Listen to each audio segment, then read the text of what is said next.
మందిరానికి వస్తూ ఉంటారు, మంచిగా ప్రార్థన చేస్తూ ఉంటారు, మంచిగా స్తుతి ఆరాధన చేస్తారు. అసలు వాళ్ళని చూస్తూ ఉంటుంటే పాటలు పాడేవారిని, ఆరాధించేవారిని, స్తుతించేవారిని, ఘనపరిచేవారిని వారిని చూస్తూ ఉంటుంటే ఎంత మంచి భక్తిపరులో, ఎంత మంచి భక్తిపరుడో, ఎంత మంచి ఆత్మీయులో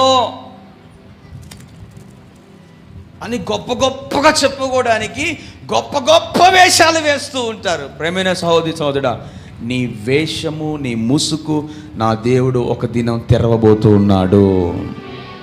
ఒకరోజు రాబోతుంది. అది ఎప్పుడూ లేదు, త్వరలోనే ఉంది. అది త్వరలోనే ఉంది. ముసుగు తీసే సమయము ఆసన్నమైంది. త్వరలోనే ఉంది ముసుగు. నీ ముసుగు తీసేస్తాడు ఆయన, నీ వేషధారణ జీవితాన్ని తీసేస్తాడు ఆయన. అందుకే వాక్యం రాయబడి ఉంది, నువ్వు చల్లగా ఆయన వెచ్చగండి, కానీ